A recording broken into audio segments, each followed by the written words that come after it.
योगी सरकार प्रशासन की ओर से एक बड़ा फैसला लिया गया है जिसको लेकर के खूब सियासी बवाल मचा हुआ है। हम देख रहे हैं चारों तरफ से नेताओं की ट्वीट पर ट्वीट सामने आ रहे हैं। अखिलेश यादव हो गया, महुआ मोइत्रा हो गई, मायावती हो गई, इसके अलावा भी कई ऐसे लीडर्स हैं। ओवैसी का नाम तो सबसे पहले आना चाहिए था, जरा नीचे हो गया। सवाल उठा रहे हैं। मैं पूछ रही हूँ कांवड़ यात्रा को लेकर के जो बड़ा फैसला लिया गया है उसमें गलत क्या है?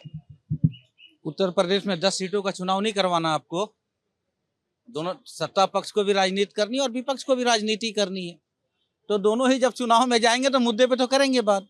जिस तरह से सत्ता दल ने चुनाव को देखते हुए इस चीज को लागू किया है तो स्वाभाविक ये राजनीति होगी। यदि उपचुनाव नहीं होता, यदि आपके दिल में वो चुनाव वाली बात नहीं होती तो आप पिछले साल भी लागू कर देते। ये तो 2006 का बना हुआ नियम है। फिर शांति से क्यों सो रहे थे? फिर क्या जोगी जी भूल गए थे हिंदुओं को? ये हिंदू मुसलमान कहीं कुछ नहीं है, ये सौदागरी है। सौदागर है भारतीय जनता पार्टी वोट के। इनको सौदागरी करने आता है अच्छा से कि हम कहाँ लोगों को गुमराह कर सकते हैं। चलिए एक बात मैं पूछता हूँ, एक नेम प्लेट लगा दिया गुड्डू मल्लिक, आप बताइए वो हिंदू है कि मुसलमान? आप बताएंगे? वो तो दोनों में है, हिंदू में भी मल्लिक है और मुसलमान में भी मल्लिक है। एक नाम और लगा दिया चौधरी, वो मुसलमान में भी है और हिंदू में भी है। तो या तो आप बोलिए कि हिंदू भी लिखो उसके आगे और मुसलमान भी लिखो साफ साफ उसके आगे। नाम से तो क्लियर नहीं हो रहा है यहाँ पे। रही बात जहां तक नियम की बात है तो आप सिर्फ हर जगह सिर्फ मुसलमान और हिंदू, भारतीय जनता पार्टी को इतना ऐसा लगता है कि हिंदू जो है वो गुमराह है। अभी इनको सामने दिख गया है साजिया जी, उत्तर प्रदेश के अंदर इतना बड़ा झटका इनको लगा है। कर्नाटका में ये हनुमान जी को याद किए, हनुमान जी ने कर्नाटका से धक्का दिया, दोबारा हनुमान जी का नाम इन लोगों ने नहीं लिया भारतीय जनता पार्टी पूरे देश में। अब उसके बाद ये जय श्री राम, आपने देखा अयोध्या वालों को किस तरह से सोशल मीडिया पे गालियां दी गई, आपने देखा, सबने देखा सोशल मीडिया पे। क्या है भाई, इसका मतलब हिंदू वही जो इससे भारतीय जनता पार्टी को वोट देगा, चाहे वो आत्महत्या कर ले।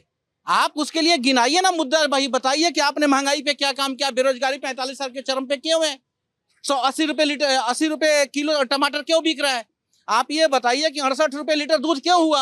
आप इसका जवाब जनता को दीजिए। आप इसीलिए सरकार है। सरकार के मुख्य रूप से जो 5 काम होते हैं, नरेंद्र मोदी की सरकार बता दे कि वो 5 कामों पे जनता में कभी बोले हो। शिक्षा पे 5 सेकंड नहीं बोल सकते, स्वास्थ्य पे 2 सेकंड नहीं बोल सकते, महंगाई का म ये नहीं बोलते, शिक्षा का स ये नहीं बोलते, और फिर ये बोलेंगे मैं देशभक्त हूँ। ये कौन से देशभक्ति है? आपकी स्वयं की देशभक्ति।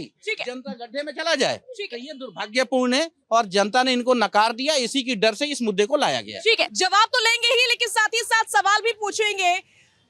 नाजिम साहब प्लीज थोड़ा सा आगे आइए। नाजिम साहब, एक के बाद एक जो ट्वीट सामने आए हैं जिक्र मैं लगातार कर रही हूँ, मायावती के ट्वीट का जिक्र करती हूँ।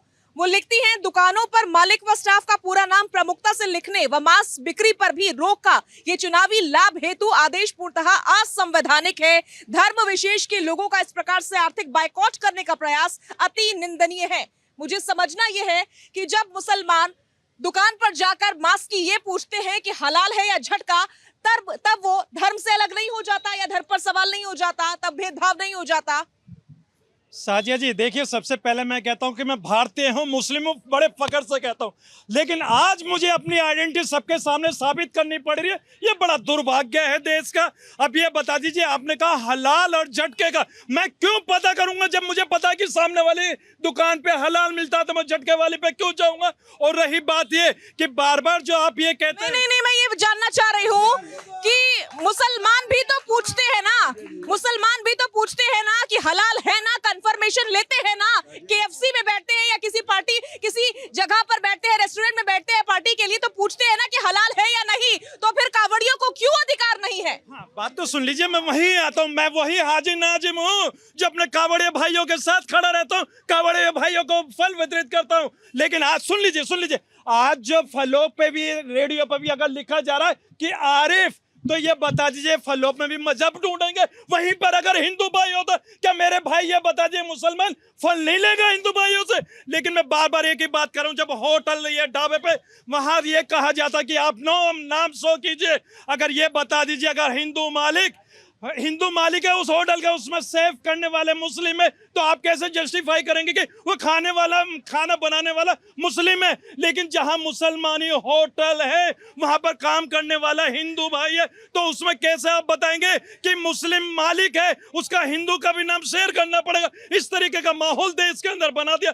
आज मुझे अपने बड़े बूढ़े बुजुर्गों पर बड़ा दुख होता है कि उन्होंने मुल्क को आजाद कराने के लिए हंसते हंसते फांसी के फंदे दे दिए। दुख होता है? हाँ, सुन लीजिए, दुख क्यों हो रहा है? सुन लीजिए, इसलिए मुझे दुख होता है कि आज हमें अपनी आइडेंटिटी इस देश के अंदर साबित करनी पड़ रही है। इससे बड़ा और दुर्भाग्य और क्या होगा कि मेरे बुजुर्गों ने मुल्क को आजाद कराया हंसते हंसते, और हाजी नाजिम अपने हाथ में तख्ती लेकर ये खड़ा है कि हाँ मैं हाजी नाजिम हूँ, मैं मुस्लिम हूँ। तो मैं वही कहता हूँ कि मेरे बुजुर्गों, अगर आप आज ये होते, जिंदा होते, तो आप कहते कि हमने जो मुल्क आजाद कराया, ना हिंदू देखा ना मुसलमान देखा, हमने सिर्फ और सिर्फ खूबसूरत भारत देखा, इसलिए मुल्क को आजाद कराया। ठीक है, अनिल गर्ग जी कुछ कहना चाह रहे हैं? मैं इसलिए कहना चाह रहा हूँ, अभी हाजी जी का नाटक बहुत देखा, इनका दुख भी देख लिया। क्या बात करें, मुझे आइडेंटिटी साबित करनी पड़ी है। क्या साबित करनी पड़ रही है? आप मुझे बताएं। अगर ये बता दें मैं हाजी हूँ और हाजी नाजिम हूँ, तो इसमें इनको तकलीफ क्या है बताने में? मैं तो बड़े गर्व से बताता हूँ मैं अनिल गर्ग हूँ। मुझे अपनी आइडेंटिटी क्यों छुपानी है? आपने एक सवाल किया, उसका जवाब नहीं दिया। नहीं, उनका तर्क भी है। नहीं, उनका कोई तर्क नहीं है। आपने सवाल किया, जब आप मुसलमान भाई जाते हैं वो ढूंढते हैं कि हलाल की दुकान पे जाना है और झटके की दुकान पे नहीं जाना है, तो उनसे कोई नहीं कहता कि आप हलाल की दुकान क्यों ढूंढ रहे हैं और क्यों पूछ रहे हैं। और बड़ा बड़ा लिखा होता है। मैं तो कितने प्रोडक्ट दिखाता हूँ जहाँ पे हलाल सर्टिफिकेट लिखा होता है, उसमें किसी ने सवाल नहीं उठाया कि आपने हलाल सर्टिफिकेट लिखा है। देखिए, जो हिंदू कावड़ यात्रा करते हैं वो पूरी पवित्रता के साथ करते हैं। इवन छोटे से शौच के लिए भी जाते हैं, दोबारा स्नान करते हैं, तो फिर कावड़ धारण करते हैं। अगर उनकी शुचिता, उनकी धार्मिकता को बचाने के लिए, उनको शुद्ध रखने के लिए उनकी कुछ जो स्पष्टीकरण है, अगर उस स्पष्टीकरण को दे दिया जा रहा है तो तकलीफ किस बात की? और सिर्फ मुसलमानों पर लागू नहीं है नेम प्लेट लगाना, हिंदुओं पर भी लागू है, सिख पे भी लागू है, ईसाई पे भी लागू है। अब ये तो नियम के दौरान है। वैसे भी भेदभाव सरकार प्रशासन की ओर से नहीं किया जा रहा, ना ही कानून या अधिनियम भेदभाव कर रहा है, बल्कि भेदभाव ऐसा लग रहा है कि सियासत कर रही है। मुन्ना खान साहब प्लीज थोड़ा सा आगे आइए। ये हलाल पूछने जाते हैं है या नहीं वो तो अलग है, लेकिन कावड़िए अगर अपनी शुचिता को ध्यान में रखते हैं तो उसमें समस्या किस बात की है? नहीं, समस्या उसमें नहीं है। समस्या जो एक विचारधारा है उसमें है। समस्या यह है कि मान लीजिए लिख दिया कि राहुल शर्मा की दुकान है, वो फल की दुकान है। अब फल कोई मुस्लिम तोड़ के ला रहा है, मुस्लिम के बाग से ला रहा है, क्या ये सरकार को पता है? क्या जो कह रहे हैं मैं बहुत पवित्र हूँ, क्या उनको पता है? 2017 में 14 कांवड़ियों का जो एक्सीडेंट हुआ था, उसको खून देने का काम कौन किया था? मुस्लिम लोगों ने किया था। तो उस टाइम क्यों सरकार ने मना नहीं किया कि मुस्लिम खून नहीं देगा? ये विचारधारा से देश को बांटने की राजनीति ये लोग कर रहे हैं। और दूसरी बात बता दूं, मठ में लगभग 30 से 35 लोग मुस्लिम काम कर रहे हैं। उसमें मुस्लिम जो गाय का चारा खाना हो वो दे रहा वो, तो वहाँ तो वो बात नहीं हो रही। लेकिन बात हो रही विचारधारा की, तो हाँ नहीं ये विचारधारा है, हम ये दुकान सजवा दे रहे और बाय नेम करवा दे रहे, लेकिन दुकान के अंदर वो सामान कहाँ से आ रहा है, फूल कहाँ से आ रहा है, फल कहाँ से आ रहा है, कारपेट कहाँ से आ रहा है, क्या मुस्लिम कारीगरों ने गुथा है, बिना है? मुस्लिम छूने से अगर अपवित्र हो रहा है तो पहले उस प्रोडक्ट को चेक करवाया जाए कि वो बंद करके आखिर कहाँ से आ रहा है। जेपी लोहिया जी, आ रही हूँ मैं अनिल गर्ग जी आपके पास। जेपी लोहिया जी, आप इत्तेफाक रखते हैं मुन्ना खान की बातों से? देखिए साजिया जी, पहली बात तो मैं एक वही बात कहना चाहूँगा कि मेरा जो भारत है बहुत बड़ा और महान और समावेशी देश है। दूसरी बात मैं कहना चाहूँगा, जिस डिबेट पे हम यहाँ चर्चा कर रहे हैं, इसमें हिंदू मुस्लिम वाली बात कहाँ से आ गई कि जो कोई अगर अधिनियम 2006 का पास हुआ है, और वो अभी किसका हुआ है? मायावती सरकार में पास हुआ है।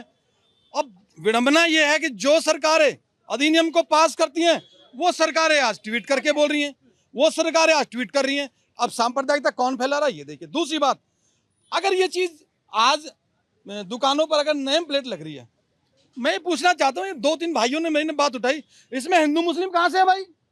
हिंदू मुस्लिम कहाँ से आ गया? हिंदू मुस्लिम आया कहाँ से?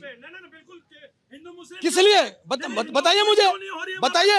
रेडी पे तो आरिफ को नजर आ रहा है, लेकिन किसी हिंदू भाई की दुकान पे नजर आया नहीं? आया ना भाई? सुन लीजिए, अरे सुन लीजिए, ये देश के अंदर 2 दफा बात नहीं चलेंगे। या मना के, अरे भाई नहीं सब पे लागू है, लेकिन हम लोगों पे क्यों हो रहा है? ये हम लोगों पे ही लागू हो रहा है। अरे ये जगह नहीं चलेगा। अब रुकिए, बैठिए, अब रुकिए, अब खड़े हो जाइए, अब खड़े हुए, अब जरा खड़े हुए। अब साजिद में आता हूँ इस बात पे। अब मैं आता हूँ अपनी बात पे। क्या उस रोड पर केवल मुसलमान ही दुकान कर रहे हैं, ढाबा कर रहे हैं? हिंदू है, मुस्लिम है, सिख है, ईसाई है, पारसी है, जैन है, क्या और नहीं है क्या देश में? या केवल और केवल हिंदू मुस्लिम है? तो जब तक ये लोग इस तरह का एजेंडा बनाएंगे तब तक देश में भाईचारा कैसे कायम होगा?